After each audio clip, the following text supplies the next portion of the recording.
Assalamualaikum warahmatullahi wabarakatuh. Saya Cucu dari PAI 31 akan memaparkan materi tentang sejarah kebudayaan Islam kelas 12, yaitu tentang Daulah Bani Abbasiyah.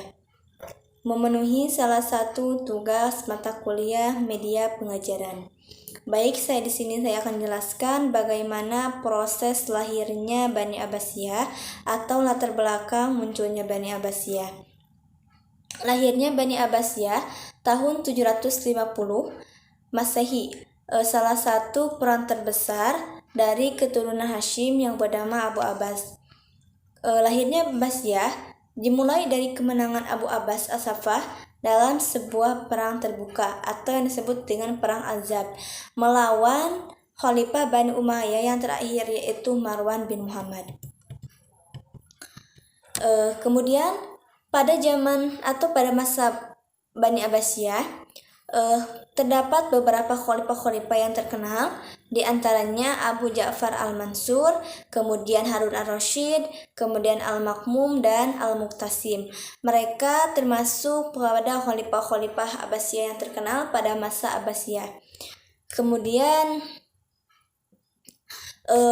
ada proses perkembangan ilmu pengetahuan pada masa Bani Abbasiyah. Ya, salah satunya bentuk peradaban hasil riset dan dari para ahli dan tokoh-tokohnya. Di antaranya berkat para tokoh inilah maka proses perkembangan ilmu pengetahuan pada masa itu berkembang dengan pesat. Salah satunya pada tokoh Al-Kindi. Dia sebagai ahli ilmu filsafat. Kemudian Jabir bin Hayyan, dia ahli dalam ilmu kedokteran. Kemudian yang kita kenal sekarang itu Al-Khwarizmi, dia ahli ilmu matematika. Kemudian ada lagi Al-Fajari, dia sebagai ilmu astronomi atau tata surya. Dan kemudian Abu Nawas, dia seorang ahli bahasa dan sastra.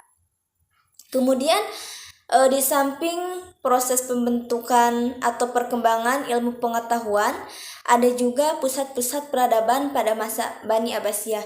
Salah satunya yaitu pusat pertanian dan pusat perdagangan. Di mana pusat pertanian dan pusat perdagangan ini terdapat di kota-kota seperti Baghdad, Samara, dan Kah. Pada zaman itulah pusat peradaban masa Bani Abbasiyah semakin memuncak. Kemudian di samping kejayaannya masa Bani Abbasiyah, ada pula pada masa kehancuran Bani Abbasiyah. Hancurnya Bani Abbasiyah ini dipengaruhi oleh dua faktor, yakni faktor internal dan faktor eksternal. Baik, di sini ada faktor penyebab runtuhnya Bani Abbasiyah itu karena adanya faktor internal. Salah satunya kelemahan khalifah, kemudian kemerosotan perekonomian, kemudian banyaknya munculnya aliran-aliran sesat dan fanatisme keagamaan. Kemudian yang terakhir, selain faktor internal dan faktor eksternal, ada juga faktor eksternal mengapa yang memicu menjadi penyebab faktor runtuhnya Bani Abbasiyah, yaitu wilayah Abbasiyah yang terlalu luas dan terjadi perang salib selama kurang lebih 200 tahun pada masa itu. Maka terjadilah proses yang menyebabkan umat Islam menjadi lemah dan kemudian hancur dari luar.